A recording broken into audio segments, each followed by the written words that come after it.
Hi everyone. आज के इस वीडियो पे हम लोग साइंस एंड टेक्नोलॉजी को कवर करेंगे। बचे हुए जितने भी क्वेश्चन थे परीक्षावाड़ी से, साइंस एंड टेक्नोलॉजी से, उन सारे क्वेश्चन को हम लोग इस वीडियो में कवर करने वाले हैं। फर्स्ट वीडियो के लिंक आपको डिस्क्रिप्शन में मिल जाएंगे। मेडिकल टेक्नोलॉजी यानी चिकित्सा विज्ञान से कितने क्वेश्चंस पूछे गए हैं। निद्रा दोष, जिसमें निद्रा की अवस्था में बार बार थोड़ी थोड़ी देर के लिए श्वास बाधित होती रहती है, उसका क्या नाम है? स्लिप एपनिया बोलते हैं उसको। स्लिप एपनिया, जिसको कि एपनिया, जो कि निद्रा दोष होती है, जिसमें कि सोने की अवस्था में बार बार थोड़ी थोड़ी देर के लिए श्वास बाधित होती है, रुक जाती है। अस्पताल के किस विभाग में कैथ लैब होती है? कार्डियोलॉजी विभाग में, हृदय रोग जिसको बोलते हैं, उसमें कैथ लैब होती है। नेक्स्ट, सारे ही प्रीवियस ईयर के क्वेश्चन हैं और आने वाले सभी एग्जामिनेशन के लिए इम्पॉर्टेंट है। हालांकि इसमें जो करंट अफेयर होंगे उसके लिए आपको अपडेट होना पड़ेगा अभी लेटेस्ट साइंस एंड टेक से। ये पुराने क्वेश्चंस आपको इसमें मिलेंगे, बाकी स्टैटिक के लिए आपका सही है। सेरेब्रल पॉल्सी एक मस्तिष्क संबंधी विकार है। ये सामान्यतः किस में पाया जाता है? छोटे बच्चों में पाया जाता है। सेरेब्रल पॉल्सी छोटे बच्चों में पाया जाता है, जो कि इस मस्तिष्क संबंधी विकार है। विश्व स्वास्थ्य संगठन ने सरकारी तौर पर दक्षिण पूर्व एशिया क्षेत्र को कब पोलियो मुक्त घोषित किया था? 27 मार्च 2014 को। पित्त ज्वर, डेंगू, चिकनगुनिया एवं जापानी एन्सेफेलाइटिस रोगों में से कौन सा रोग टाइगर मच्छरों द्वारा संचालित नहीं होता है? तो जापानी एन्सेफेलाइटिस जो बीमारी है ये टाइगर मच्छरों के द्वारा संचालित नहीं होता है, जबकि पित्त ज्वर, डेंगू और चिकनगुनिया होते हैं। बच्चों में प्रोटीन की न्यूनता के कारण कौन सा रोग उत्पन्न होता है? मेरास्मस रोग उत्पन्न होता है। सल्फर डाइऑक्साइड, क्लोरीन, फ्लोरीन और कार्बन डाइऑक्साइड गैसों में से किस गैस का प्रयोग पानी को शुद्ध करने के लिए किया जाता है? तो क्लोरीन गैस का यूज़ किया जाता है पानी को शुद्ध करने के लिए। डिप्थीरिया, छोटी माता यानी चिकन पॉक्स, चेचक यानी स्मॉल पॉक्स में से किस रोग का भारत में उन्मूलन हो चुका है? तो स्मॉल पॉक्स का उन्मूलन हो चुका है भारत में। लौ, विटामिन ए, फ्लोरीन एवं आयोडीन में से कौन एक ऐसा पदार्थ है जो कि समुद्र में बहुतायत से प्राप्त होता है और एक विशिष्ट कमी वाली व्याधि में दिया जाता है? वो आयोडीन, जो कि थायराइड बीमारी में दिया जाता है। आयोडीन है जो कि थायराइड बीमारी में दिया जाता है। चेचक, टिटनेस, टीबी और पोलियो में से किस बीमारी से साल्क टीका संबंधित है? तो साल्क टीका पोलियो बीमारी से संबंधित है। किस बीमारी से? पोलियो से। विटामिन ए, प्रोटीन, एंजाइम और हार्मोन में से किसका निर्माण हमारे शरीर में नहीं होता है? विटामिन ए का निर्माण हमारे शरीर में नहीं होता है। नेक्स्ट है, बीएमडी यानी बोन मिनरल डेंसिटी परीक्षण किस रोग की पहचान के लिए किया जाता है? तो बीएमडी जो है ये ऑस्टियोपोरोसिस, जो कि हड्डियों की बीमारी है, इसका परीक्षण करने के लिए रोग की पहचान के लिए किया जाता है। मानव शरीर में प्लेटलेट्स, हीमोग्लोबिन, शर्करा और जल में से किसकी कमी के कारण डेंगू बुखार होता है? प्लेटलेट्स की कमी से। प्रशीतन खाद्य परीक्षण में किस प्रकार का मदद करता है? तो प्रशीतन जो है वो जैव रासायनिक अभिक्रियाओं की दर को कम करने के लिए खाद्य में यूज़ किया जाता है। हेपेटाइटिस क्या है? ये जिगर का रोग है। एलिसा परीक्षण द्वारा किसका निदान किया जाता है? एड्स के प्रतिरक्षियों की प्रारंभिक जांच हेतु। नेक्स्ट, हृदय के रक्त बहाव और उपापचय की जानकारी हेतु किस समस्थानिक का प्रयोग किया जाता है? रूबिडियम का। क्रायो सर्जरी में किसका प्रयोग किया जाता है? तरल नाइट्रोजन का। जब किसी जानवर के अंग का प्रत्यारोपण किसी मनुष्य में किया जाता है तो इसे क्या कहते हैं? जीनोग्राफ्ट कहते हैं। जब किसी भी जानवर का अंग जो है वो उसका प्रत्यारोपण किसी भी मनुष्य में किया जाता है तो उसको जीनोग्राफ्ट कहा जाता है। गामा किरण, अल्फा किरण, न्यूट्रॉन किरण और एक्स किरण में से सीटी स्कैनिंग के किस प्रकार के किरणों का प्रयोग किया जाता है? सीटी स्कैन में एक्स किरण का प्रयोग किया जाता है। रेडियो इम्यूनो एसे यानी RIA किसके लिए उपयोग में लाई जाती है? ये रक्त सैंपल में एंटीबॉडीज़ और हार्मोन की उपस्थिति जानने के लिए उपयोग में लाई जाती है। एंडोस्कोप क्या है? एंडोस्कोप आहार नाल के भीतर देखने के लिए प्रयुक्त एक प्रकाशिक यंत्र है, एंडोस्कोप। मिकास क्या है? मिकास बाईपास सर्जरी की नई विधि है। वेस्टर्न ब्लंटिंग परीक्षण किस रोग के निदान में प्रयुक्त होता है? एड्स के निदान में प्रयुक्त होता है। एलिसा, एलिसा क्या है? एंजाइम लिंक्ड इम्यूनी सॉर्बेंट एसे। अब ये कुछ महत्वपूर्ण योजनाएं हैं। राष्ट्रीय मलेरिया नियंत्रण कार्यक्रम कब हुआ था शुरू? 1953 में। केंद्रीय स्वास्थ्य शिक्षा ब्यूरो कब स्टार्ट हुआ? 1956 में। राष्ट्रीय मलेरिया उन्मूलन कार्यक्रम 1956 में। राष्ट्रीय क्षय रोग नियंत्रण कार्यक्रम 1962 में। राष्ट्रीय कैंसर नियंत्रण कार्यक्रम 1975 में। राष्ट्रीय मानसिक स्वास्थ्य कार्यक्रम 1982 में। राष्ट्रीय कुष्ठ रोग उन्मूलन कार्यक्रम 1983 में। सर्वात्रिक टीकाकरण कार्यक्रम यानी UIP 1985 में। राष्ट्रीय आयोडीन न्यूनता विकृति नियंत्रण कार्यक्रम 1992 में। पल्स पोलियो अभियान 1995 में। परिवार कल्याण कार्यक्रम 1996 में। याज उन्मूलन कार्यक्रम 1996-97 में ये कार्यक्रम प्रारंभ हुआ था। प्रजनन तथा बाल स्वास्थ्य कार्यक्रम 1997 में। राष्ट्रीय एड्स नियंत्रण कार्यक्रम 1999 में। समन्वित रोग निगरानी परियोजना 2004 में। नई जननी सुरक्षा योजना 2005 में आई। राष्ट्रीय ग्रामीण स्वास्थ्य मिशन 2005 में और राष्ट्रीय स्वास्थ्य बीमा योजना 2008-9 में। इसके प्रमुख रोगों द्वारा प्रभावित अंग, ये यहाँ से 1 से 2 क्वेश्चन ज़रूर से बन जाते हैं। किस रोग से कौन सा अंग जो है प्रभावित होता है? निमोनिया में फेफड़े प्रभावित होते हैं। कैटरेक्ट्स में आंखें प्रभावित हो जाती हैं, लाल हो जाती हैं। ट्रेकोमा में आंखें प्रभावित होती हैं। डिप्लोमिया में आंखें प्रभावित होती हैं। डिप्लोमा बीमारी जो है वो आँखों में होता है। कंजक्टिवाइटिस भी आँखों में ही होता है। कोलाइटिस जो है इसमें छोटी और बड़ी आंत प्रभावित होती है। कोलाइटिस बीमारी से आंत का प्रॉब्लम हो जाता है। मिर्गी नाड़ी तंत्र प्रभावित हो जाती हैं। एपिलॉप्सी से नाड़ी तंत्र प्रभावित हो जाती हैं, जिसकी वजह से मिर्गी आती है, चक्कर आता है, ऐसा। ठीक है। रिकेट जो है उससे हड्डियां प्रभावित होती हैं, हड्डियों में हो जाता है बच्चों में खास करके। टीबी जो है फेफड़े में होती है। पीलिया यकृत प्रभावित होती है पीलिया से। डायबिटीज़ से अग्नाशय प्रभावित होता है। एक्जिमा स्किन में होती है, त्वचा में होती है एक्जिमा, जिसमें कि जो स्किन होता है उसमें पानी भर जाती है। अस्थमा श्वास नली, श्वास में दिक्कत हो जाती है।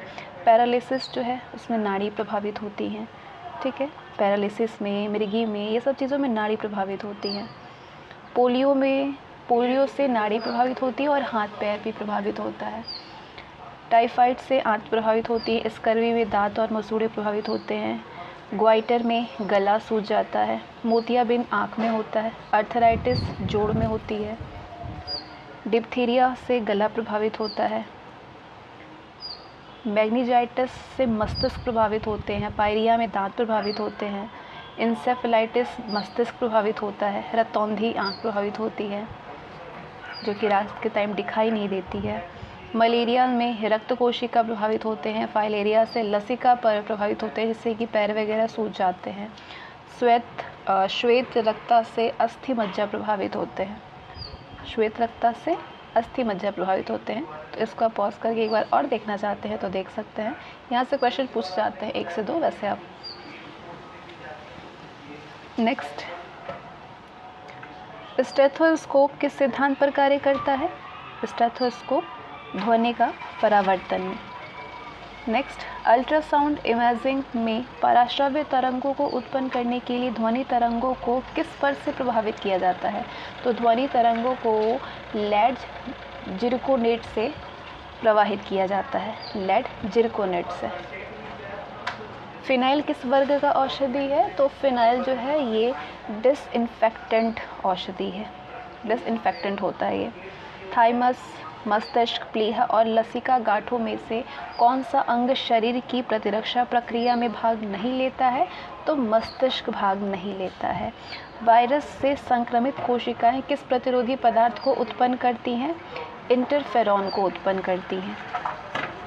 आगे ये मैथ्स द कॉलम है। राष्ट्रीय भूभौतिकी अनुसंधान संस्थान, ये संस्थान कहाँ पे है? हैदराबाद में है। राष्ट्रीय प्रतिरक्षा विज्ञान संस्थान नई दिल्ली में है। राष्ट्रीय मानसिक स्वास्थ्य एवं तंत्रिका विज्ञान संस्थान बेंगलुरु में है। National institute of occupational health Ahmedabad में है। नेक्स्ट मैथ्स द कॉलम है। मायोग्लोबिन संबंधित है पेशी कोशिका में होता है। सर्वगंधा संबंधित है प्रशांतक से। कर्कट रोग विकिरण चिकित्सा से संबंधित है। किस चिकित्सा से? विकिरण चिकित्सा से। और रुधिर कर्णिका यानी हीमोग्लोबिन में ऑक्सीजन परिवहन से संबंधित है। नेक्स्ट, सर्वप्रथम किस देश में एड्स वायरस का पता लगा था? अफ्रीका के किनशासा में पता लगा था 1959 में। HIV वायरस किस परिवार का सदस्य है? रेट्रोवायरस परिवार का। राष्ट्रीय एड्स शोध संस्थान कहाँ पे है? पुणे, महाराष्ट्र में। भारत में राष्ट्रीय ग्रामीण स्वास्थ्य मिशन कब प्रारंभ किया गया था? 12 अप्रैल 2005 को प्रारंभ किया गया था। राष्ट्रीय संक्रामक रोग संस्थान कहाँ पे स्थित है? नई दिल्ली में स्थित है। अभी चिकित्सा प्रौद्योगिकी की समसामयिकी हैं तो ये उतना इम्पोर्टेंट नहीं है आप सभी के, लेकिन फिर भी जानना चाहिए। बाकी आप करंट अफेयर आप ज़रूर से इसके लिए देखें।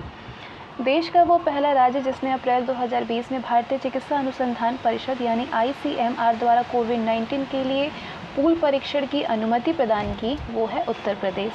अखिल भारतीय अनुसंधान द्वारा अप्रैल 2020 में देश का पहला दूरस्थ हेल्थ मॉनिटरिंग सिस्टम कहाँ पे स्थापित किया गया? ऋषिकेश, उत्तराखंड में।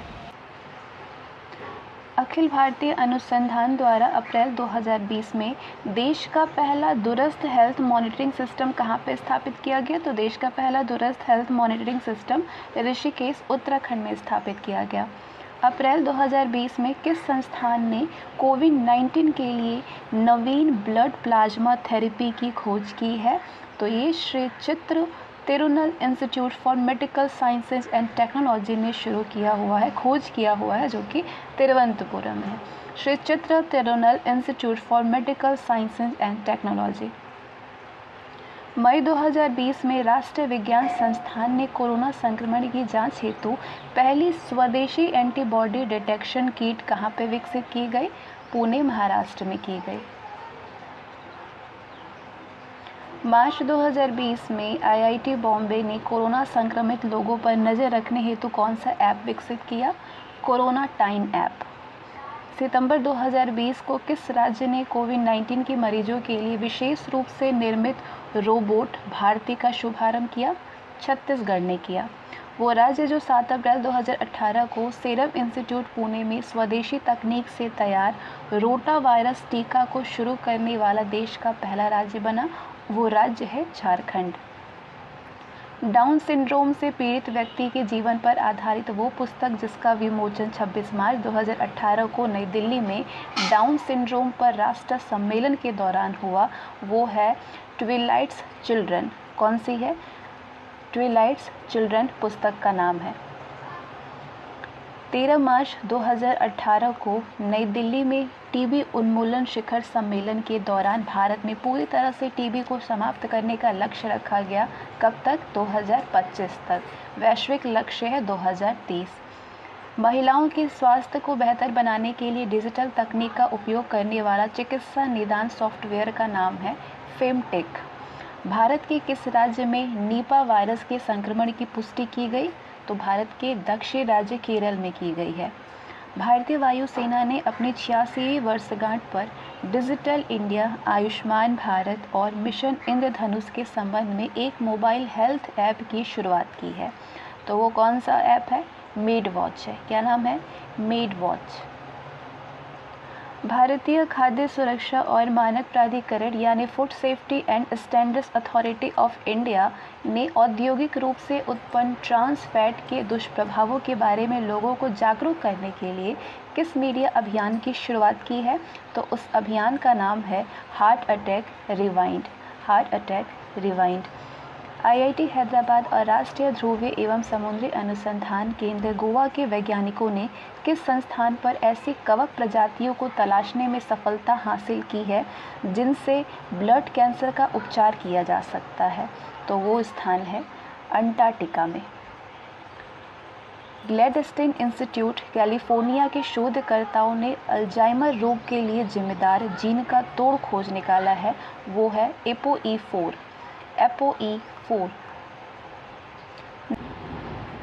संयुक्त राज्य अमेरिका के फूड एंड ड्रग प्रशासन ने किस लेंस को मंजूरी दी है जो कि रोशनी के संपर्क में आने से स्वतः ही काला हो जाता है? वो लेंस है AQU oasis contacts lens. AQU oasis contacts lens. वैज्ञानिक तथा औद्योगिक अनुसंधान परिषद के भारतीय विश्वविज्ञान अनुसंधान संस्थान यानी CSIR IITR लखनऊ ने ट्रेडमार्क ओनीर TM के तहत एक अभिनव प्रौद्योगिकी विकसित की है। उसका नाम है पेयजल कीटाणु शोधन प्रणाली। पेयजल कीटाणु शोधन प्रणाली भारत में निर्मित डायरिया का वो किफ़ायती टीका जिसे WHO ने 24 जनवरी 2018 को मंजूरी प्रदान की है, वो टीका है रोटावैक। क्या नाम है? रोटावैक। जुलाई 2020 में दक्षिण पूर्व एशिया के किन दो देशों ने खसरा और रूबेला जैसे रोगों के उन्मूलन का लक्ष्य समय से पूर्व यानी 2023 समय निर्धारित किया गया था, उससे पहले ही इन देशों ने हासिल कर लिया है उन्मूलन? वो दो देश हैं मालदीव और श्रीलंका। वो शहर जहाँ पे स्थित शिशु स्पेशलिटी अस्पताल एवं प्रशिक्षण संस्थान में देश का पहला बाल कैंसर केंद्र स्थापित होगा, वो शहर है नोएडा, उत्तर प्रदेश। अक्टूबर 2020 में मुख्यमंत्री योगी आदित्यनाथ ने वीडियो कॉन्फ्रेंसिंग के द्वारा किस स्थान पर प्रदेश के सबसे बड़े ऑक्सीजन प्लांट का शुभारंभ किया है? तो ऑक्सीजन प्लांट है गाजियाबाद, उत्तर प्रदेश में। विश्व की पहली बायो इलेक्ट्रॉनिक मेडिसिन बनाने में सफलता प्राप्त की है, वॉशिंगटन यूनिवर्सिटी के वैज्ञानिकों ने प्राप्त की है। संघाई में जीनी academy of sciences institute of neuro science के वैज्ञानिकों ने सोमैटिक सेल न्यूक्लियर ट्रांसफ़र का उपयोग करके बंदरों का क्लोन बनाने में सफलता हासिल की है, जिनका नाम है झोंग-2 एवं हुआ-2। झोंग-2 और हुआ-2। आगे यहाँ पे ये बच्चों का टीका है। टीका खुराक कब दी जाती है? पहली खुराक कब दी जाती है, दूसरी कब दी जाती है, तीसरी और चौथी, पांचवी? तो BCG का टीका जो है वो जन्म के समय में दी जाती है। पोलियो का टीका जन्म समय में दी जाती है, उसके बाद 45वें दिन पे दी जाती है, उसके बाद तीसरा खुराक जो है 75वें दिन पे दी जाती है, चौथी खुराक 105वें दिन पे दी जाती है बच्चे के जन्म के बाद, मतलब जब 105 दिन का हो जाए, और पाँचवीं खुराक 270वां दिन पे दी जाती है। ध्यान रखिएगा इन सारी चीज़ों को, पूछ लेता है 1-2 क्वेश्चन इसमें से कभी कभी। DTP का टीका पहली खुराक दी जाती है 45वें दिन पे बच्चे के जन्म में। जब वो 45 दिन का हो जाए तो DTP का टीका पहली खुराक दी जाती है, उसके बाद 75वें दिन पे दी जाती है। तीसरी खुराक जो है वो 105वें दिन पे दी जाती है, और चौथी खुराक जब बच्चा 1.5 वर्ष का हो जाए तब दी जाती है। उसके बाद पाँचवीं खुराक जो है DTP का वो 4 से 5 वर्ष में दी जाती है, जब बच्चा 4 या 5 साल के बीच हो उस टाइम पे दी जाती है। हेपेटाइटिस B की खुराक जो है पहली वो जन्म के समय में दी जाती है, दूसरी खुराक 30वां दिन पे दी जाती है, तीसरी 180वां दिन पे दी जाती है। मिजल्स की पहली खुराक 270वां दिन पे दी जाती है, ठीक है, उससे पहले नहीं दी जाती है, एक बार दी जाती है। MMR जो है वो 15 से 18 महीने के बीच में दी जाती है, जब बच्चा 15-18 महीने के बीच हो। DT का टीका 4.5 वर्ष के बाद दी जाती है। DT का जो टीका है वो बच्चा जब 4.5 वर्ष का हो जाए उससे बाद दी जाती है। TT का टीका प्रत्येक 5 वर्ष पर दिया जाता है। चिकन पॉक्स 1 वर्ष के बाद दिया जाता है, 1 साल के बाद दिया जाता है। टाइफाइड का 2 वर्ष के बाद पहली खुराक, इसके बाद प्रत्येक 3 वर्ष पर दिया जाता है। हेपेटाइटिस A जो है वो 2 वर्ष की उम्र पूरी होने के बाद 6 से 10 सप्ताह के अंतराल पर 2 खुराक दी जाती है हेपेटाइटिस A की। शरीर के अंग विशेष परीक्षण के लिए कौन से एंडोस्कोपी विधियों का प्रयोग किया जाता है? जैसे कि जॉइंट्स की जांच के लिए एथोस्कोपी का यूज़ किया जाता है। ब्रोंकोस्कोपी का यूज़ जो है लंग्स के परीक्षण के लिए किया जाता है। बड़ी आंत की आंतरिक जांच के लिए कोलोनोस्कोपी और सिग्माइडोस्कोपी का प्रयोग किया जाता है। साइटोस्कोपी और यूरेटरोस्कोपी का यूज़ यूरिन सिस्टम की जांच के लिए किया जाता है। लेप्रोस्कोपी विधि जो है वो एब्डोमेन और पेल्विस के परीक्षण के लिए किया जाता है, उदर के परीक्षण के लिए इस एंडोस्कोप का प्रयोग किया जाता है। अपर गैस्ट्रोइंटेस्टाइनल एंडोस्कोपी का यूज़ किया जाता है आहार नाल और आमाशय के परीक्षण के लिए, ये एंडोस्कोप का प्रयोग किया जाता है। आगे रेडियो समस्थानिक और इसका चिकित्सीय उपयोग क्या है, जैसे कि ऑक्सीजन 15 प्रमस्तिष्क ऑक्सीजन उपभोग और चयापचय की जानकारी के लिए इस समस्थानिक का उपयोग किया जाता है। नाइट्रोजन 13 का प्रमस्तिष्क रक्त आयतन मापन के लिए उपयोग किया जाता है। कार्बन 11 का मायोकार्डियल रक्त आयतन मापन के लिए किया जाता है। क्लोरीन 18 का प्रमस्तिष्क रक्त बहाव की जानकारी के लिए उपयोग किया जाता है। रुबिडियम 82 का मायोकार्डियल रक्त बहाव और चयापचय की जानकारी के लिए उपयोग किया जाता है। कॉपर 62 का प्रमस्तिष्क ग्लूकोज चयापचय ज्ञान प्राप्त करने के लिए किया जाता है। गैलियम 68 और आर्सेनिक 74 का उपयोग ट्यूमर की स्थिति का ज्ञान के लिए उपयोग किया जाता है। सोडियम 24 का उपयोग परिसंचरण तंत्र में रक्त के थक्के का पता लगाने के लिए किया जाता है, और ये कई बार पूछा जा चुका है। सोडियम 24 का उपयोग किस चिकित्सा के लिए किया जाता है, तो परिसंचरण तंत्र में रक्त के थक्के पता लगाने के लिए। फॉस्फोरस 32 का उपयोग रुधिर की खराबी से उत्पन्न रोग और ल्यूकीमिया के उपचार में किया जाता है। आयोडीन 131 का उपयोग थायराइड ग्रंथि का विकार ज्ञात करने और ब्रेन ट्यूमर के उपचार में किया जाता है। आयोडीन 131 का यूज़। आयरन 59 का उपयोग किया जाता है अरक्तता का रोग ज्ञात करने में। कोबाल्ट 60 कैंसर के उपचार के लिए किया जाता है, इसका प्रयोग। इरिडियम 192 का विभिन्न कैंसरों के उपचार में उपयोग किया जाता है। गोल्ड 199 का भी उपयोग किया जाता है। कार्बन 14 का उपयोग किया जाता है जीवों के अवशेषों यानी फॉसिल्स का काल निर्धारण के लिए, जो कि हमेशा ही पूछे जाते हैं ये तो। यूरेनियम 238 का यूज़ किया जाता है पृथ्वी तथा पुराने चट्टानों की आयु का पता लगाने के लिए, ये भी बहुत ज़्यादा इम्पोर्टेंट है। अगला महत्वपूर्ण स्वास्थ्य अधिनियम, कब ये अधिनियम लगा था? औषधि और सौंदर्य प्रशासन अधिनियम 1940 में स्टार्ट हुआ। खाद्य अपमिश्र रोकथाम अधिनियम 1954 में। राष्ट्रीय कुष्ठ रोग नियंत्रण अधिनियम 1955 में। राष्ट्रीय फाइलेरिया नियंत्रण अधिनियम 1955 में। राष्ट्रीय चिकित्सा परिषद अधिनियम 1956 में। प्रसव पूर्व जांच अधिनियम 1994 में। राष्ट्रीय जनसंख्या नीति आई 2000 में। राष्ट्रीय स्वास्थ्य नीति आई 2000 में, और खाद्य सुरक्षा और मानक अधिनियम 2006 में आई। औषधि और उनके मूल स्रोत। एंटीपायरेटिक का स्रोत है सर्पगंधा। कोडीन का स्रोत है अफीम ओपियम। हीरोइन का स्रोत है अफीम, अफीम से बनती है हीरोइन। मॉर्फिन किससे बनती है? अफीम से। पेपर सेमनीफेरम पौधे के फल से प्राप्त होता है ये। पेंटाजोसिन अफीम से बनती है। मिपेरेडियन हाइड्रोक्लोराइड का स्रोत है अफीम। कुनैन जो है सिनकोना के छाल से प्राप्त होती है। एस्पिरिन पेंटाजोसिन विलो से प्राप्त होता है। सैलिसिलिक अम्ल का स्रोत है शैलोन।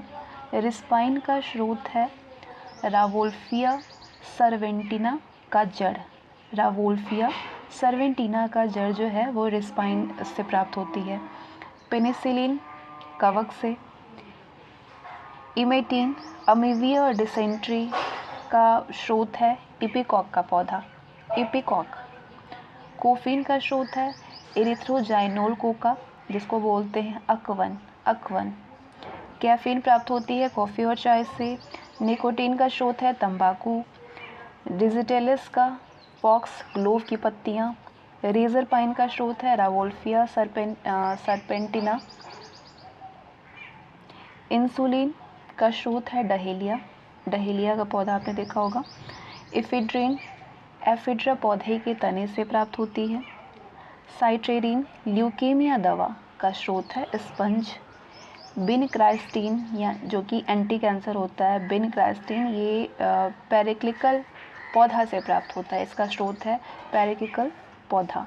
नक्स तंत्रिका रोग में ये प्राप्त होती है, इसका स्रोत है स्ट्राइनस नक्स भूमिका पौधे से प्राप्त होती है। नक्स ये नाम मैच करती है तो इसे याद रखना बहुत इजी है, जो कि तंत्रिका रोग में यूज़ होता है। विलिसिन टीबी में मेहंदी से प्राप्त होती है, मतलब इसका स्रोत है मेहंदी। कैथारेंथस रोजियस स्रोत है कैंसर रोधी रसायन होता है ये कैथारेंथस रोजियस। अगला ये प्रतिजैविक है। प्रतिजैविक के सोर्सेस क्या क्या हैं? इरिथ्रोमाइसिन का सोर्स है स्ट्रेप्टोमाइसिस एरिथ्रियस। नियोमाइसिन का स्रोत है स्ट्रेप्टोमाइसिस फ्रेडी। पोलीमिक्सिन का स्रोत है बैसिलस पोलीमिक्सा। वेंकोमाइसिन का स्रोत है स्ट्रेप्टोमाइसिस ओरिएंटलिस। बेस्टाइसिन का स्रोत है बैसिलस सबटिलिस। टेट्रासाइक्लिन्स का स्रोत है स्ट्रेप्टोमाइसिस ओरियोनफेंसियंस। क्लोरमफेनिकॉल का स्रोत है स्ट्रेप्टोमाइसिस बेनिजुली। नेक्स्ट टॉपिक है नैनो टेक्नोलॉजी। अब नैनो टेक्नोलॉजी से जितने भी क्वेश्चन आए हुए हैं पिछले 30 वर्षों में, उन सारे क्वेश्चंस को हम लोग कवर करेंगे। 1 नैनोमीटर कितना होता है? 10⁻⁻9 मीटर। पहली बार नैनो टेक्नोलॉजी शब्द का प्रयोग किसने किया था? टोक्यो विश्वविद्यालय के नोरियो तानीगुची ने किया था 1974 में। नैनो टेक्नोलॉजी को एक विज्ञान के रूप में स्थापित करने का श्रेय किसे जाता है? अमेरिका के फोर्साइट नैनोटेक संस्थान के संस्थापक एरिक डेक्सलर को जाता है। एरिक डेक्सलर। 21वीं शताब्दी की कौन सी तकनीक युक्ति लघु रूपण में कमाल कर सकती है? नैनो तकनीक कर सकती है। नैनो कर्ण द्वारा कितनी डीबी तक, कितने डेसिबल तक कम ध्वनि सुनाई देती है? 60 डेसिबल तक। अब ये कुछ प्रमुख नैनो उत्पाद हैं। नैनो क्रिस्टल का आकार कैसा होता है? इसका व्यास होता है 1 से 10 नैनोमीटर। और कौन से पदार्थ होते हैं इसमें? धातु अर्धचालक होता है, चुंबकीय पदार्थ होता है। क्लस्टर क्वांटम डॉट का व्यास होता है 1 से 100 नैनोमीटर। सिरामिक ऑक्साइड पदार्थ का नाम है। नैनो ट्यूब का व्यास 1 से 10 नैनोमीटर होता है। इसमें कौन कौन से इसके लिए पदार्थ होते हैं? कार्बन होता है, धातु परतों की कालकोजिनाइट परतों की कालकोजिनाइट। नैनो छिद्र वाले ठोस पदार्थ में जो छिद्र का व्यास होता है वो 0.5 से 10 नैनोमीटर होता है। कौन से पदार्थ होते हैं इसके लिए? जिलियोटाइलस फॉस्फेट आदि। सरफेस और पतली फिल्में की जो मोटाई होती है वो 1 से 1000 नैनोमीटर होता है इसका आकार। और ये अनेक प्रकार के उत्पाद होते हैं, अनेकों प्रकार के। नेक्स्ट, नैनो हमिंग बर्ड क्या है? ये क्वेश्चन आपने देखा होगा, कई बार पूछा जा चुका है। हमिंग बर्ड क्या है? तो ये अमेरिका द्वारा विकसित किया गया एक लघु आकार का रिमोट से संचालित नैनो वायु वाहन है। क्या है? नैनो एयर व्हीकल है। नैनो प्लग संबंधित है एक छोटे सुनने के यंत्र से। जीवन की उन प्रक्रियाओं का अध्ययन जो मुख्यतः जलीय पर्यावरण से संबंधित होता है वो है wet nanotechnology. Carbon nanotube व फुलेरीन बनाए जाते हैं केवल ग्रेफाइट के।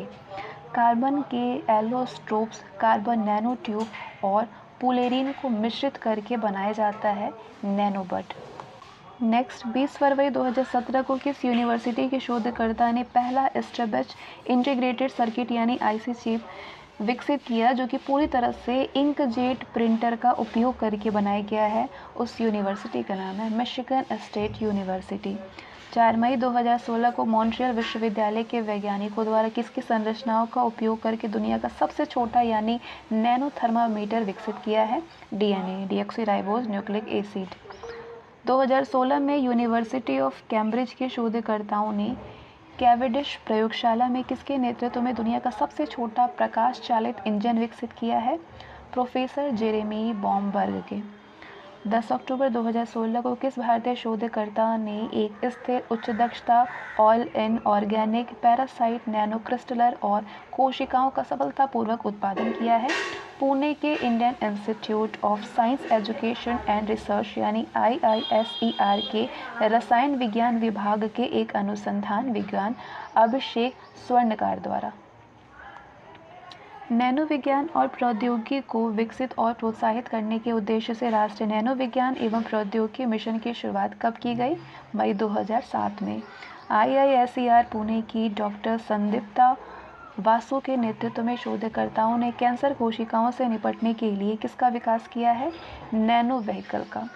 जनवरी 2020 में अमेरिका स्थित वर्मोंट यूनिवर्सिटी के वैज्ञानिकों ने विश्व का पहला ऐसा सजीव रोबोट बनाया जो कि एक बार शरीर में पहुंचकर न सिर्फ रोग प्रभावित हिस्सों की पहचान करने, कई दिनों तक वहां तय खुराक में दवा की आपूर्ति करने में सक्षम होता है।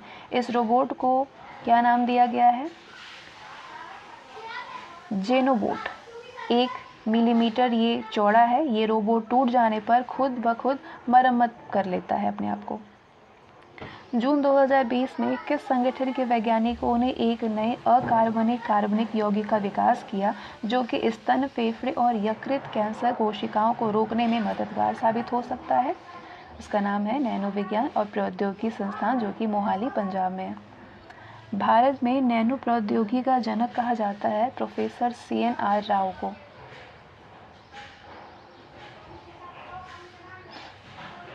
आगे बढ़ते हैं। रक्षा प्रौद्योगिकी से कितने क्वेश्चन आ चुके हैं? डिफेंस टेक्नोलॉजी से। और ये इसमें सबसे खास बात है इस बुक में ना कि सारे टॉपिक को अलग अलग से दिया गया है, मतलब एक टॉपिक वाइज चीज़ों को बताया गया है कि इस टॉपिक से इतने क्वेश्चन, इस टॉपिक से ये क्वेश्चन, तो इससे बहुत ईजी हो जाता है क्वेश्चन को समझने में और याद रखने में। नाग, अग्नि, व्रज एवं आकाश में से कौन भारत की टैंक प्रतिरोधी मिसाइल है? नाग है भारत की टैंक प्रतिरोधी मिसाइल, जिसका पहला परीक्षण सफल परीक्षण 24 नवंबर 1990 को पहला परीक्षण हुआ था, सफल परीक्षण। हंसा 2 किसका नाम है? ये एक प्रशिक्षण विमान है। भीम, आकाश, अर्जुन और पृथ्वी में से कौन सा आधुनिक टैंक है? अर्जुन आधुनिक टैंक है, जो कि भारत का आधुनिक टैंक है। ये इंद्र क्या है? इंद्र एक राडार है जिसे कि भारतीय थल एवं वायु सेना के लिए DRDO के द्वारा विकसित किया गया था। ये 2D राडारों की एक श्रृंखला है। Doctor Raja Ramanna, doctor US Rao, doctor MGK Menon, doctor Abdul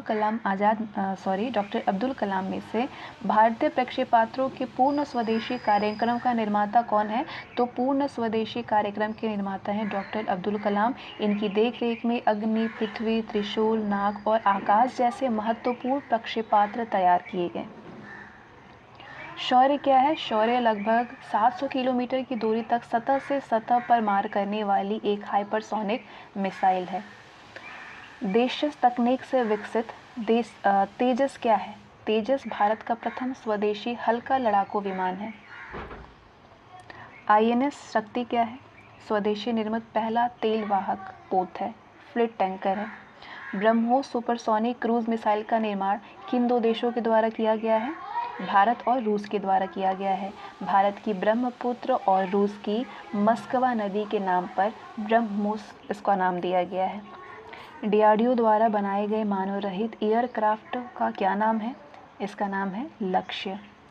नेत्र क्या है? नेत्र एक मानव रहित हवाई यान है। प्रक्षेपात्र अस्त्र है, हवा से हवा में मार करने वाला प्रक्षेपात्र। अस्त्र क्या है? हवा से हवा मार करने वाला प्रक्षेपात्र है। Next column. त्रिशूल लघु परास सतह से वायु प्रक्षेपात्र है। पृथ्वी सतह से सतह प्रक्षेपात्र है। अग्नि माध्यमिक परास प्रक्षेपिक निकाय है। नाग टैंक रोधी प्रक्षेपात्र है। अस्त्र प्रक्षेपात्र के बारे में ये जो कथन है तीनों ये सही है। ये एक आकाश से आकाश में मार करने वाली बैलिस्टिक मिसाइल है। ये रक्षा अनुसंधान एवं विकास संगठन यानी DRDO के द्वारा निर्मित की गई है। इसका सफलतापूर्वक परीक्षण चांदीपुर से 20 मई 2011 को किया गया। DRDO के द्वारा कौन सा मिसाइल कार्यक्रम बंद कर दिया गया है? तो त्रिशूल को बंद कर दिया गया है। अग्नि द्वितीय प्रक्षेपास्त्र का परास होता है लगभग 2000 किलोमीटर। भारतीय मिसाइल प्रौद्योगिकी का पिता किसे कहा जाता है? डॉक्टर एपीजे अब्दुल कलाम को। प्रक्षेपास्त्र का विकास किसने किया? वर्नर वॉन ब्राउन ने किया। वर्नर वॉन ब्राउन ने। पृथ्वी, आकाश, अग्नि द्वितीय और धनुष में से कौन भारत का उन्नतशील IRBM है? अग्नि द्वितीय है।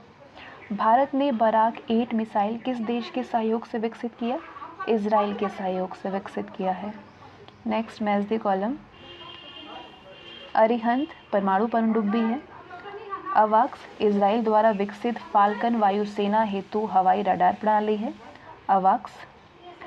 एटलस सेंटोर अमेरिका निम्न तापिकी रॉकेट है। एटलस सेंटोर निम्न तापिकी रॉकेट है अमेरिका का। नाग जो है ये प्रति टैंक प्रक्षेपास्त्र है। भारत द्वारा विकसित ICBM जिसकी मारक क्षमता 5000 किलोमीटर से अधिक है, इसको क्या नाम दिया गया है? अग्नि 5। सही सुमेल है। अर्जुन क्या है? अर्जुन स्वदेश निर्मित प्रमुख युद्धक टैंक है जो कि स्वदेश में निर्मित है। सारस स्वदेश निर्मित नागरिक यात्री वायुयान है। ऑपरेशन सी बर्ड कारवाड़ में भारतीय नौसेना का नया अड्डा है। Operation C bird. भारत किस देश से फाल्कन रडार सिस्टम प्राप्त किया है? इजराइल से। एडमिरल गोर्शकोव है नौसैनिक विमान वाहक जहाज। F-16 Mi-30 Jaguar Sukhoi 30 MKI में से पूर्व राष्ट्रपति अब्दुल कलाम ने कौन सा लड़ाकू वायुयान उड़ाया था? सुखोई 30 MKI उड़ाया था। स्लिनेक्स द्वितीय क्या है? ये भारत श्रीलंका द्वारा किया गया संयुक्त नौसेना अभ्यास है। SLINEX second. Evolution IL-76 C-130J super Hercules C-17 globe master third और इल्यूशन IL-78 में से भारतीय वायुसेना का कौन सा विमान हवा से हवा में पुनः ईंधन भरने का कार्य करता है? तो इल्यूशन IL-78 करता है हवा से हवा में पुनः ईंधन भरने का काम। नेक्स्ट।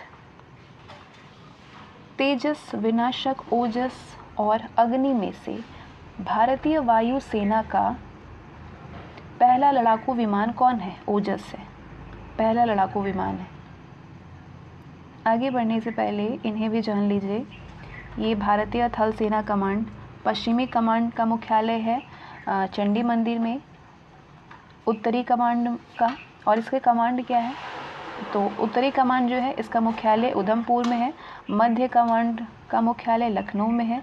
पूर्वी कमांड का मुख्यालय कोलकाता में है। दक्षिणी कमांड का मुख्यालय पुणे में है। दक्षिण पश्चिम कमांड का हेडक्वार्टर जयपुर में है। ट्रेनिंग कमांड का हेडक्वार्टर शिमला में है। वायुसेना कमांड पूर्वी कमांड का शिलोंग में है। केंद्रीय कमांड का इलाहाबाद में है। दक्षिण पश्चिम कमांड का गांधीनगर में है। मेंटेनेक्स कमांड नागपुर में है। पश्चिमी कमांड नई दिल्ली में। दक्षिणी कमांड तिरुवनंतपुरम में और ट्रेनिंग कमांड बेंगलुरु में। अभी तीसरी सेना नौसेना कमांड पूर्वी सेना का हेडक्वार्टर विशाखापट्टनम में है। दक्षिण कमांड का कोच्चि में है। पश्चिमी कमांड का मुंबई में है। अभी संगठन है, इस संगठन की स्थापना कब हुई? हेडक्वार्टर कहाँ पे है? केंद्रीय रिजर्व पुलिस बल यानी CRPF की स्थापना हुई थी 1939 में। हेडक्वार्टर है नई दिल्ली में। राष्ट्रीय कैडेट कोर यानी NCC का स्थापना हुआ था 1948 में। हेडक्वार्टर है नई दिल्ली में। भारत तिब्बत सीमा पुलिस यानी ITBP का हेडक्वार्टर नई दिल्ली में है और स्थापना हुआ था 1962 में। BSF यानी सीमा सुरक्षा बल की स्थापना 1965 में हुई। हेडक्वार्टर नई दिल्ली में है। केंद्रीय औद्योगिक सुरक्षा बल यानी CISF का स्थापना हुई थी 1969 में। हेडक्वार्टर नई दिल्ली में है। तटरक्षा बल यानी कोस्ट गार्ड्स की स्थापना हुई थी 1978 में। हेडक्वार्टर है नई दिल्ली में। राष्ट्रीय सुरक्षा गार्ड यानी NSG की स्थापना हुई थी 1984 में। हेडक्वार्टर है नई दिल्ली में। क्या आप जानते हैं कि उलुग बेग विख्यात अरबी खगोलज्ञ था? उलुग बेग जो है ये विख्यात अरबी खगोलज्ञ था। वह समरकंद का निवासी था। कहाँ का? समरकंद का। टॉलेमी यूनान का विख्यात खगोल विज्ञानी और भूगोल शास्त्री था। टॉलेमी। सम्राट यंत्र एक विशालकाय समकोणीय शंकु है जो कि धूप घड़ी के समान कार्य करता है, जो कि आधे घंटे के अंतर से बिल्कुल सही समय बताता है। इसका नाम है सम्राट यंत्र। इससे सूर्य की ऊंचाई भी मापी जाती है। इससे विश्व, हाकियानोक्स और आयान तक यानी साल्स्टिक्स स्थिति का भी पता लगाया जा सकता है। राम यंत्र एक लंबा खंभा है। क्या है? ये एक लंबा खंभा है जो कि एक आंशिक सिलेंडर के भीतर खड़ा होता है।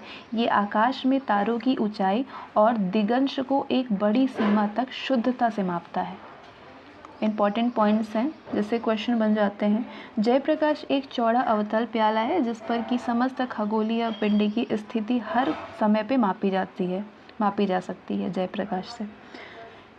कैबलूर वेधशाला में एशिया की सबसे शक्तिशाली टेलीस्कोपी लगा हुआ है। यही वेधशाला वैष्णो वप्पू की स्मृति में समर्पित की गई है। नेक्स्ट है, ये कथन सही है तीनों। INFACT-82 भारतीय नौसेना का तेज आक्रमण यान है। टाइफा एक कंप्यूटर विषाणु है। ब्रह्मोस एक सुपरसोनिक क्रूज मिसाइल है। नेक्स्ट है, INS तिहायु, INS Virat, INS Arihant और INS अस्त्रधारणी में से भारत की कौन सी पहली शस्त्र परमाणु पनडुब्बी है? तो भारत की पहली शस्त्र परमाणु पनडुब्बी INS अरिहंत है। विश्व का पहला परमाणु बिजली घर स्थापित किया गया था रूस में। F-18 सुपर हार्नेट के बारे में ये कथन सही है। इसे रात और दिन दोनों समय में प्रयोग में लाया जा सकता है। F-18 सुपर हार्नेट को इसे संसार के 8 देश वायुसेना में प्रयोग कर रहे हैं। इसे HAL अमेरिकी बोइंग कंपनी की सहायता से बना रही है। नेक्स्ट, ऑपरेशन शक्ति 98 नाम है पोखरण में 1998 में हुए परमाणु अभियान का। ऑपरेशन पवन का संबंध है श्रीलंका के जाफना में IPKF ऑपरेशन से। आगे बढ़ते हैं। ये प्रक्षेपास्त्र है। विस्फोटक शीर्ष क्या है इसका? कितने किलोग्राम? कौन से वर्ग में है? मारक क्षमता कितनी है इसकी? किस वर्ग में प्रयोग किया जाता है? थल में, वायुसेना में, नौसेना में। 3 से थल होते हैं ना, 3 वर्ग। पृथ्वी फर्स्ट जो है ये इसका विस्फोटक शीर्ष 500 से 1000 किलोग्राम है। थल सेना संस्करण में इसका होता है। मारक क्षमता इसकी 150 से 250 किलोमीटर है। पृथ्वी द्वितीय का 500 से 1000 किलोमीटर। वायुसेना संस्करण में 350 किलोमीटर इसकी मारक क्षमता है। पृथ्वी तृतीय की, थर्ड की विस्फोटक शीर्ष 500 से 1000 किलोग्राम है। ये नौसेना संस्करण है। इसकी मारक क्षमता 50 किलोमीटर है। आगे बढ़ते हैं। ये अग्नि श्रृंखला मिसाइल है। अग्नि फर्स्ट जो है इसका वारेड पेलोड कितने किलोग्राम है? नाभिकीय 1000 किलोग्राम है। विस्तार रेंज 700 से 1250 किलोमीटर है। चरण संख्या यानी स्टेज की बात करें तो अग्नि फर्स्ट पहले स्टेज पे है और ये 2002 में इसका हुआ था परीक्षण। अग्नि द्वितीय का 750 से 1000 किलोग्राम है। विस्तार रेंज 2000 से 2500 है। चरण इसका द्वितीय चरण है 1999। अग्नि तृतीय का 2000 से 2500 किलोग्राम इसका वारेड पेलोड है नाभिकीय। 3000 से 3500 इसका विस्तार रेंज है। 3000 से 3500 किलोमीटर। इसका भी स्टेज दूसरा है 2011। अग्नि 4 का 800 से 1000 किलोग्राम है। विस्तार रेंज 3000 से 4000 किलोमीटर है। इसका भी चरण संख्या 2 है और इसका सेवर्ट क्या है? परीक्षण किया गया। अग्नि 5 का 1000 से 1500 किलोग्राम है। विस्तार रेंज इसका 5000 से 8000 किलोमीटर है और ये इसका स्टेज तीसरा है। चरण संख्या तीसरी है और ये 5वां परीक्षण है। अग्नि 6 की बात करें तो इसका नाभिकीय 3000 से 5000 किलोग्राम है। रेंज 8000 से 10000 किलोमीटर है। स्टेज थर्ड है और ये विकासाधीन है। कि आप जानते हैं ये भारतीय मिसाइल है, इसके प्रकार है, इसकी मारक क्षमता कितनी है और इसकी स्थिति क्या होती है। धनुष का नाम है, कौन से प्रकार है, कौन सा नाम है, SRBM है। इसकी मारक क्षमता 350 है, 350 किलोमीटर और ये कार्यरत होती है। निर्भय क्या है, सुपरसोनिक क्रूज मिसाइल है। मारक क्षमता इसकी 1000 से 1500 किलोमीटर में होती है। ये विकासाधीन की स्थिति में है। ब्रह्मोस सुपरसोनिक क्रूज मिसाइल है जिसकी मारक क्षमता 290 किलोमीटर में होती है और ये स्थिति ये कार्यरत होती है। सागरिका SLBM है और इसकी मारक क्षमता 750 किलोमीटर में होती है, ये कार्यरत है। शौर्य TBM, शौर्य क्या है, शौर्य का नाम है TBM जो कि इसकी मारक क्षमता होती है 700 किलोमीटर में और ये कार्यरत है। सूर्य फर्स्ट ICBM है, 12000 से 16000 किलोमीटर इसकी मारक क्षमता है। इसकी स्थिति ये विकासाधीन है। नेक्स्ट क्वेश्चन है न्यू स्टार्ट संधि क्या है। न्यू स्टार्ट संधि संयुक्त राज्य अमेरिका और तत्कालीन रूसी संघ के बीच नाभिकीय शस्त्रों पर कटौती करने की द्विपक्षीय सामरिक महत्व की संधि है। क्या है ये, संयुक्त राज्य अमेरिका और तत्कालीन रूसी संघ के बीच में नाभिकीय शस्त्रों की कटौती करने की द्विपक्षीय सामरिक महत्व की संधि है जिसका नाम है न्यू स्टार्ट संधि, अमेरिका और रूसी संघ के बीच। ईगल, विश्वस्त, जटायु और आश्वस्त में से मार्च 2010 में समुद्र तट पर गश्त लगाने वाले कौन से एक जलयान के तटरक्षक दल में सम्मिलित किया गया है, तो विश्वस्त जलयान को शामिल किया गया है। त्रिशूल के 15 सागरिका, ब्रह्मोस और अग्नि में से कौन सा प्रक्षेपास्त्र भूमि से वायु में जाने वाला यानी सतह से हवा में मार करने वाला है, त्रिशूल है। 29 अगस्त 2016 को भारत ने किस देश के साथ में लेमुआ समझौता किया है, तो लेमुआ समझौता भारत ने संयुक्त राज्य अमेरिका में किया है 2016 को। DRDO के प्रमुख और महानिदेशक रक्षा मंत्री के वैज्ञानिक सलाहकार होते हैं। इस संगठन का मुख्यालय नई दिल्ली में है। इस संगठन की स्थापना हुई है 1958 में। डॉक्टर होमी जे भाभा की अध्यक्षता में परमाणु ऊर्जा आयोग की स्थापना 10 अगस्त 1948 को हुई थी। ये परमाणु अनुसंधान और विकास के प्रमुख केंद्र हैं।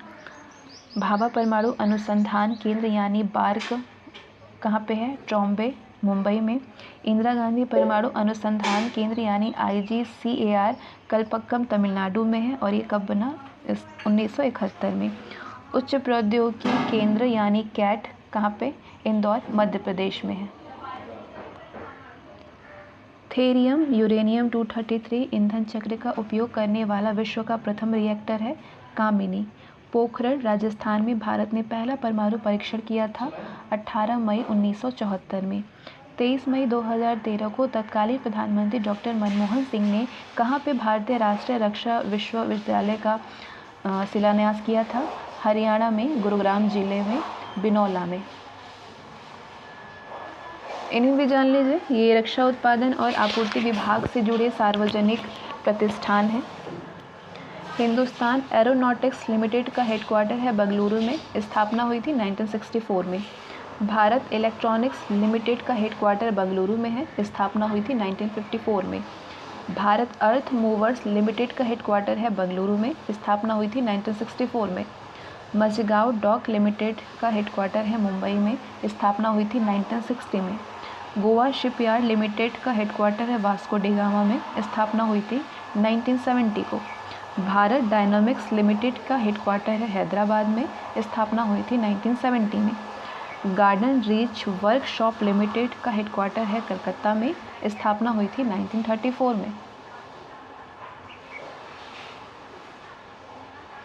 संयुक्त राज्य अमेरिका ने जुलाई 1945 में पहला नाभिकीय विस्फोट किया था कहाँ पे, व्हाइट सैंड्स में। आगे ये रक्षा प्रौद्योगिकी के करंट अफेयर हैं जो कि इतने इम्पोर्टेंट नहीं है, लेकिन हाँ फिर भी क्वेश्चन पूछ ले जाते हैं कभी कभी प्रीवियस में भी, जैसे कभी कभी 2020 में 2018 का पूछा गया था, तो ऐसे ऐसे क्वेश्चन बन जाते हैं। साइंस एंड टेक ऐसी चीज़ है। बाकी आप इसके करंट अफेयर्स से ज़रूर अपडेट होइएगा। मई 2020 में भारत सरकार ने किन द्वीपीय देशों के बीच में कोविड-19 महामारी के बचाव के लिए मिशन सागर का शुभारंभ किया था। 5 द्वीपीय देशों में 2020 में भारत सरकार ने 5 द्वीपीय देशों के बीच में कोविड-19 महामारी के बचाव के लिए ये मिशन सागर का शुभारंभ किया था। वो कौन से द्वीपीय देश हैं? मालदीव, मॉरिशस, सेशल्स, मेडागास्कर और कोमोरोसा।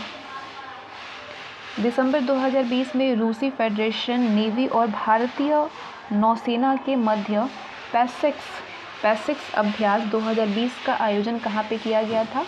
ये पूर्वी हिंद महासागर के क्षेत्र में किया गया था। नेक्स्ट क्वेश्चन है, सितंबर 2018 में भारतीय तटरक्षक बल में शामिल किया गया ICGS विजया है अपतटीय गश्ती पोत। हिंदुस्तान शिपयार्ड लिमिटेड द्वारा निर्माणाधीन देश का पहला मिसाइल ट्रैकिंग पोत है VC-11184। 21-22 नवंबर 2020 को भारत, सिंगापुर और थाईलैंड की नौसेना के मध्य युद्धाभ्यास सिटमैक्स 2020 के दूसरे संस्करण का आयोजन कहाँ पे किया गया? अंडमान सागर में किया गया। 23 से 25 नवंबर 2020 के मध्य भारत और सिंगापुर के बीच में कौन सा द्विपक्षीय समुद्री अभ्यास अंडमान सागर में संपन्न हुआ था? उसका नाम है सिम्बैक्स 2020 में। नवंबर 2020 को रक्षा अनुसंधान एवं विकास संगठन ने कहां से पिनाका रॉकेट प्रणाली के अत्याधुनिक रॉकेट का सफलतापूर्वक परीक्षण किया है? चांदीपुर, ओडिशा से। नवंबर 2020 को इसरो ने किस ध्रुवीय परीक्षण यान से EOS-01 और 9 अन्य अंतर्राष्ट्रीय विदेशी उपग्रहों का सफल परीक्षण किया है? PSLV C-49 से। भारत के प्रशिक्षण संस्थान है ये थल सेना प्रशिक्षण संस्थान। नेशनल डिफेंस कहाँ पे? खड़गवासला में। नेशनल डिफेंस एकेडमी यानी NDA का कहाँ पे है? खड़गवासला में है। इंडियन मिलिट्री एकेडमी यानी IMA देहरादून में है। इन्फेंट्री स्कूल है मऊ में। आर्टिलरी स्कूल है देवलाली में। नेशनल डिफेंस कॉलेज है नई दिल्ली में। डिफेंस सर्विस स्टाफ कॉलेज है वेलिंगटन में। और आर्म्ड सेंटर है अहमदनगर में। कहाँ पे? अहमदनगर में। अभी ये एयरफोर्स प्रशिक्षण संस्थान है। एयरफोर्स एडमिनिस्ट्रेटिव कॉलेज है कोयम्बटूर में। पैराट्रूपर ट्रेनिंग स्कूल है आगरा में। एयरफोर्स टेक्निकल कॉलेज है बंगलुरु के जलाहली में। एयरफोर्स एकेडमी है हैदराबाद में। एलिमेंट्री फ्लाइट स्कूल है बिदर में। अब आते हैं नेवी प्रशिक्षण संस्थान पे। तो ISS चिल्का कहाँ पे है? भुवनेश्वर में। IN बिंदुरथी है कोच्चि में। इंडियन नेवल एकेडमी है कोच्चि में। INS तसीर कॉर्स है विशाखापट्टनम में। INS शिवाजी है लोनावला में।